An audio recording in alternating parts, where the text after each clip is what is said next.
Hey, what's going on, everybody? My name is Corey, better known as the Seaman, and I want to welcome you to another edition of the Seaman's Cinema. Sit down. It's been a weird couple days for me. I'm in a little bit of a rut, which led, well, it didn't lead. I had to end up jumping back into work last night. So by the time I got home, it was already 10. And because I was in a rut, that kind of led to me choosing to go to sleep rather than watching last night's episode. So I watched the episode this morning, but then I had to go to work. So I haven't done this video. So I'm just like all over the place and I feel a little like, woo. Anyway, I digress as I must progress forward. What the hell am I talking about? Why don't you pull up a chair, take a seat. We are getting ready to dive in spoiler free into HBO's The Last of Us Season 1, Episode 4. Please hold to my hand. I definitely said the title of that episode wrong in the reaction spoiler video because it felt weird to say just now, and I don't remember it feeling weird this morning. So if I mess that up in the next video, I apologize. But anyway, we're here to talk about the fourth episode of The Last of Us. No spoilers. And this episode comes in the shortest that we've had, yet it is still just as effective as any of these episodes that have run over an hour. We've had an hour and 20 for the opening, a 52-minute episode in 2, a 115 in 3, and 45 here. And that, of course, I think is just the episode itself. I don't think that encapsulates everything, but I could be wrong. Anyway, despite being the shortest episode, and that's really because it's kind of the introduction to the next episode, right? Like episode 4 and 5 are essentially one extended episode. So I expect the next episode to probably be about an hour 10, maybe an hour 15, similar to last week. And this is kind of a good intro, yet they accomplish so many things. And it's super impressive considering that replaying this stretch of the game, it's one of the longer stretches. Like, you go through, when you're in Pittsburgh, and that's mild spoiler, they've changed Pittsburgh to Kansas City in the show, which, fine, I don't care where they're traveling to as long as we're hitting the story beats. So in the game, when we're in Pittsburgh, that whole stretch is just mowing down and killing and avoiding and then killing, all of these different hunters. And it's a lot. Like, I was playing, I was like, oh shit, man, this stretch of the game is a lot longer than I thought it had to be, or like thought it was. Figuring that we were probably going to stop this episode right when we meet Sam and Henry. Spoilers, that's where the episode ends. But that's not a big giveaway. You're gonna meet two characters at the end of the episode if you don't know anything from the game, and if you know the games, it's probably what you were thinking too. But when I saw the 45-minute run total, like, time after playing that stretch, I was like, I'll be interested to see how they do this. And I got to tell you, the show just continues to impress me with its adaptation and its adaptation skills. One of the things that we talked about in the first two episodes when it was sticking pretty close to the game was if we were getting stuff that was new, it was either, coming from a stretch that didn't exist in the game or was adding to the things that we did have in the game, and then things we were seeing were ripped directly off this, I want to say page, but it's directly off the video game screen.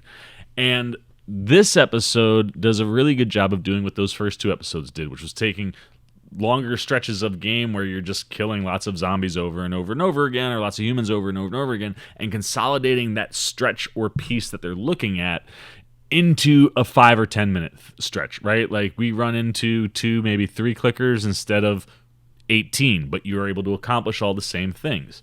Here, very similarly, they do the opening sequence that we get to the hunters in the game, which we saw in the trailers, right, where that guy comes out acting like he's hurt, and then they crash into the laundromat.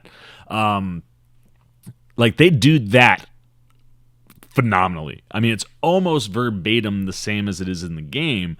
But the nice thing that they do is they take several elements or things that happen in that stretch a lot and apply it to the storytelling in a way where it's like, we got to move some things around to hit. There's one specific beat that I needed them to hit this week, and it takes place in the hotel in the game, which obviously we already visited the hotel back in episode 2, so you knew you weren't going there. So you had to shuffle some things around, and they consolidated it all into about a 5-10 minute stretch.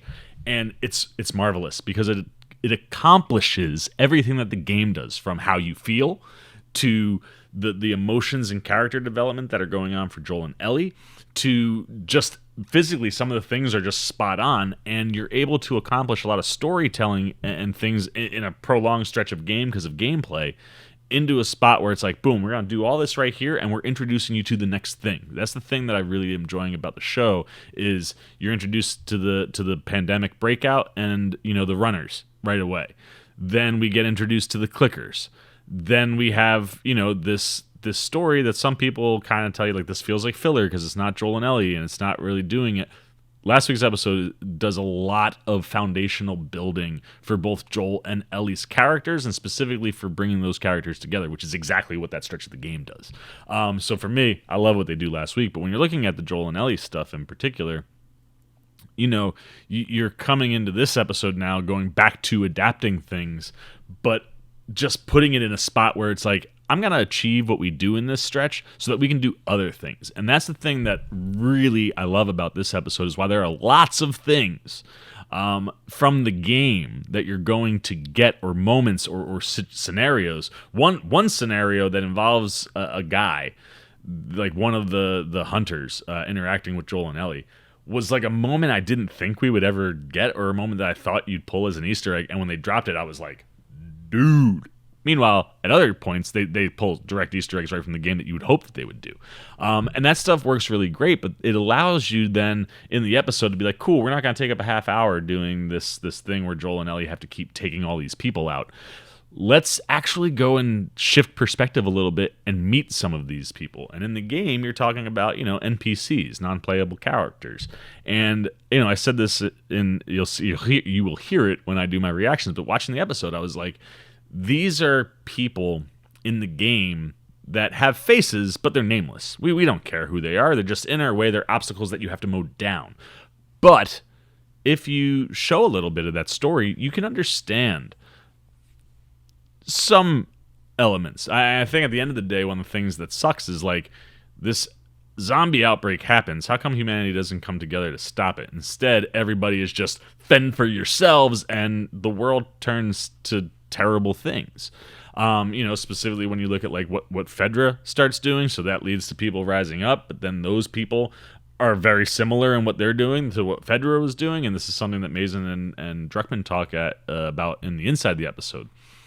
But when you look at those characters, that a lot of them are characters of circumstance, which is why I love the Kathleen character so much. We get introduced to a new character this week. We get to meet the head of this group of hunters that have taken over this QZ zone in Kansas City in the show, which would have been Pittsburgh in the game. And Melanie Linsky's character is a perfect example of what you want there. You look at her and you're like, that looks like, the mom next door, or one of your friend's moms that you grew up with. Like, this is a lady who probably cooks and had a family. But when you put all of the circumstances that get put on Kathleen in the show, you can understand, one, why people follow this woman, and two, why she is who she is. And getting that bit of perspective gives you a different outlook on the world. Like, now when you're running into these characters, they're not just nameless foes. They're people that you don't necessarily care about, but you understand a little bit more about their story. And that's one of the things that, for me, is something that's unbelievably cool about the video game franchise, specifically when you get to part 2. Druckmann plays with the idea of perspective shifts, and how that can change the way you feel or look at a character is really interesting. And while what we're going to get here with Melanie Linsky's character and Tommy Miller, Mr. Jeffrey Pierce himself, getting to play a new character as well named Perry, who seems to be like her number one man, got like all militarized up. He looks awesome. And he's great in the episode, as is Melanie Linsky. But it's one of these things, like, you're introducing us to these two characters knowing that by the end of next episode, they're not going to be around anymore because we got to keep moving Ellie and Joel's story along. But for this brief time period that we're here, I think Melanie Linsky's doing a lot of nice nuanced things with her character, where if you're watching what's going on with her, interesting things are there. And the same with Jeffrey Pierce. Like, he doesn't have a ton to do in this episode. I think he'll have a lot more to do in the next one. And he doesn't necessarily have a lot of lines, But there is a particular moment in this episode that kind of hints to something that might be coming next episode, and how he reacts to that situation is just moving. Like, it's both of them are very solid ads, and again, it kind of like reminds you, like, oh yeah, people do terrible things when their backs are against the wall, but that doesn't mean that those people were always terrible. And I think that was kind of a nice little cool thing to drop in there with this episode, is we kind of get to meet this group, and it kind of gives us, again, some different perspectives for things that are in the game. There are things that happen in the game where I was like, oh man, when they say this or this, but if you look at it through the guys that they just presented in the show, now I have a new perspective on the game that might be accurate too. And it tees itself up really well for the two characters we meet at the end of the episode, Sam and Henry, and where that piece of the story is going to go. And I promise you, next week is going to be a major episode. Not because it's been moved to Friday because of the Super Bowl. Genius move by HBO. And just means that we get Last of Us even sooner. We have to wait longer. But, I'll take the trade-off.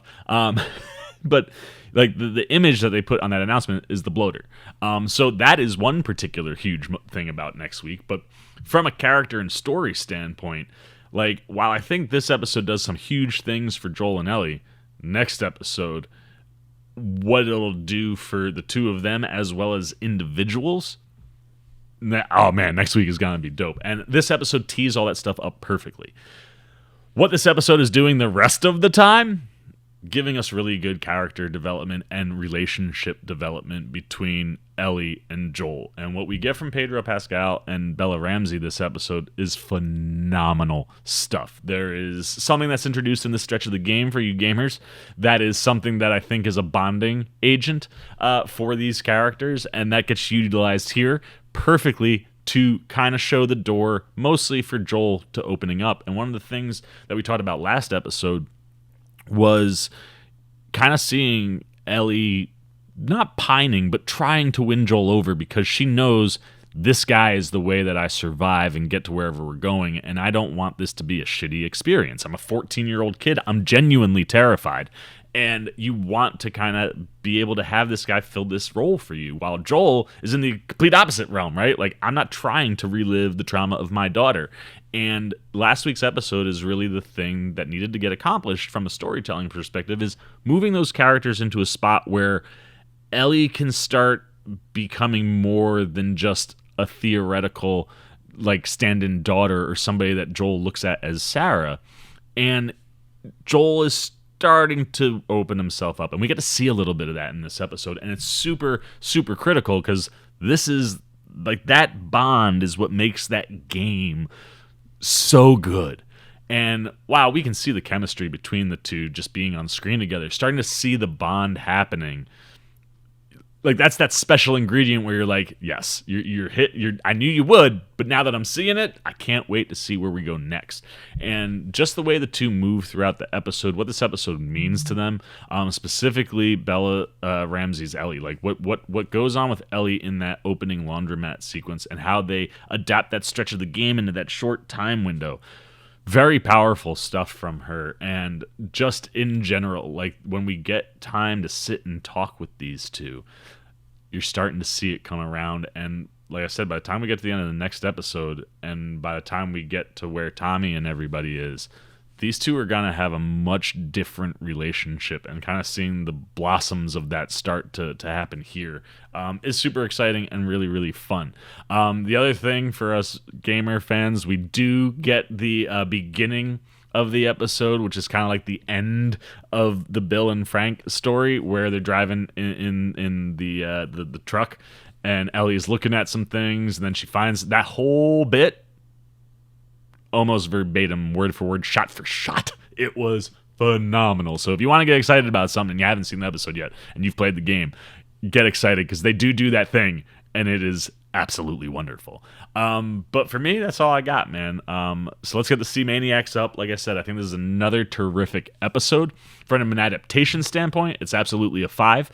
You accomplish a lot in a very short amount of time, but everything is tight, everything moves, and it emotionally connected. Like, there's a moment in the episode where, like, the things that are being adapted and they're being done so well and delivered by the actors so well, like, I was getting choked up again. So I think from an adaptation standpoint, like, yeah, you nail that stretch of story stuff, and the new things that you add in create so much more context and perspective shifting, where we continue to just get a different vibe to this world, right? Like, we spent an entire episode with Bill and Frank last week. We're not going to do an entire episode with another set of different characters, but let's introduce some new ones and give a little bit of that perspective too. So while we are living through Joel and Ellie's story, we're also, for people who are uninitiated and haven't lived in this world for years playing the games, you're building more of the world so that the audience can understand what's going on in a bigger context. And I think what we learn and can take away from the time we spend with Kathleen and Perry, it does add new and interesting context to just the world in general. And while, once again, we don't have any zombies in this episode, the character and narrative stuff is just so strong. The performances from Pascal and Ramsey continue to blow me away. And Melanie Lynskey and Jeffrey Pierce really bring some interesting aspects into this episode that I can't wait to see explored, next episode. For me, this isn't the best episode of the season. I don't know if anything is going to touch 3. And when it's one of these, like, weird mind meld things where I shoot the reactions and spoilers first, because the spoiler review comes right after I watch the episode. So I have to think about the score that I'm going to give you guys here that you'll see first. And I was, like, debating with myself after I mentioned what score I plan to give for this, where I was like, yeah, man, like, it's so well adapted and there's so many interesting things. But again, I think this is an episode that, like, off this episode we can go back up again. So I think next episode is something that could have a 5 potential. This one is a perfect tee up. I go 4.5. This show is just flawless for me, but I'm just trying to be a little bit more critical and ranged. But when it comes to critical for The Last of Us, I just knock off a 0.5 point because this thing is perfect for me. It's exactly what I wanted. Like, we've talked about this. My love for the Sandman is because the performances and everything so sync up to that world and those characters, and it's like verbatim the comic most of the time. There are adaptive changes and things in the world, but, like, it hits so many things straight on, and it's cool because that creator is delivering that in a medium where things don't move, right? Like, you're on a page, so direct adapting that directly, I think, really works because now you're seeing it move. We've played the video game. We've moved around. I didn't need that level of detail here. I just wanted you to be able to recreate really popular, or for me, personal moments that you remember when you play the game, or when you go back in and you're starting to come up to, you're like, oh yes, I can't wait for that. I want those things in these shows. And then inside of those episodes, I want you to expand on the world, add more context to things, and just continue to drive and build. And that's exactly what every episode of the show is doing for me. The show is so freaking good, man. I love it. I love it. I love it. I'm going to shut up, though. Now it's your turn. I want to know what you're thinking. How much are you loving this show? And I want to really hear from the people who, had issues with last week and are creating those, problems to just mask their homophobia. But people who genuinely were disappointed that they didn't get to play or get to see that stretch with Bill, Ellie, and Joel. If that was something that kind of hurt the episode for you last week, was something that was missing, was this the bounce back kind of an episode that you were hoping for, that got you back into, like, this is exactly how the game feels?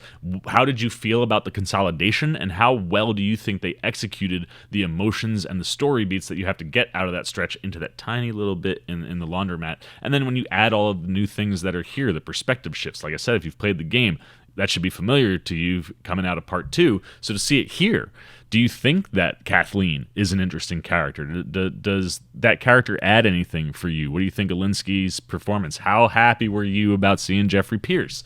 I can't wait to get more Tommy, man. I mean, he's Perry here, but we know that's Tommy, man. So love seeing those guys. What was that like for you? And if you haven't played the game and you're just living for this show week to week, where does this episode land? It's the shortest one of the season, but I'm not going to lie to you. Watching it, it felt like it was the same length as all the other episodes. And that's not a bad thing, right? Like, it's not like, oh man, it was dragging, so that 45-minute episode felt like an hour and 20. No, I feel like we got a lot of context and material.